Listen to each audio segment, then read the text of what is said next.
C'est un ballon gonflé d'hélium rempli de confettis dans le ciel de Cannes. Mais c'est surtout un moyen d'attirer l'attention. Nous sommes sur la Croisette pendant l'enregistrement du Grand Journal de Canal+. Objectif pour ces réalisateurs, dénoncer un festival de Cannes qui ne fait plus de place aux jeunes créateurs.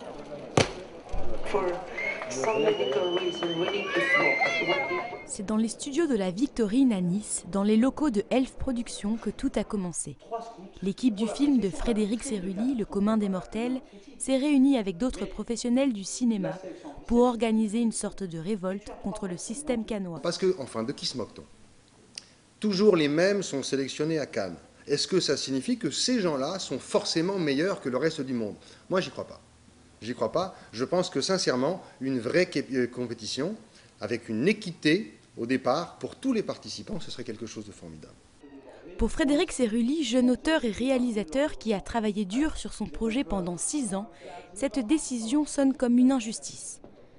Pourquoi on ne donnerait pas la chance à un film, à un long métrage, de se marier avec des professionnels? Parce qu'aujourd'hui, Le commun des mortels est un film mûr, est un film que je crois essentiellement, parce qu'il y a eu une maturité, il y a eu des choses qui se sont faites, il y a eu des étapes qu'on a passées, et aujourd'hui, on a le droit, comme tout le monde, même pas de faire un festival off, de le présenter à une sélection. Mais on sent, et c'est ce petit sentiment que j'ai, que le film passe un petit peu au travers, on sent que le film n'a pas été vu, et c'est ça un peu qui est dérangeant. Son film passe au travers comme beaucoup d'autres. Le Festival de Cannes semble inaccessible pour ces jeunes artistes. Moi je crois que c'est un petit peu le rendez-vous de tout le monde, où tout le monde va se taper la main en disant on a repris le film d'Wong Kar-wai parce qu'il était là l'année dernière. Clint Eastwood, son film n'était pas terminé, mais on espérait vraiment qu'il arrive en montage, qu'il soit vraiment finalisé, et ça met de côté beaucoup de jeunes auteurs, quoi. Et ça, il faut un petit peu bouger les choses. Donc si cette action ce soir ne fait avancer que 0,1% et que ça ouvre des esprits et des âmes et qui sont là en disant bah oui, nous aussi on a de la chance, parce que peut-être il y a des auteurs aujourd'hui qui ont perdu la foi et qui n'y croient plus, merde, aujourd'hui il faut avancer, il faut rentrer dans l'art. Donc c'est cette action, voilà. Cet attentat artistique, mis au point par un technicien en effets spéciaux, réunit une dizaine de personnes. Malgré leurs efforts, l'action n'a pas perturbé l'ouverture du festival, mais ce n'est qu'un début.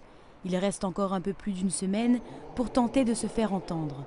Chantal Lobby, Gérard Mélan, Noël Perna, les têtes d'affiche du film viendront à Cannes pour l'avant-première. Ce ne sera pas dans le palais des festivals, mais malgré tout dans un cinéma cannois. Vous redonnez de la vie en quelque sorte.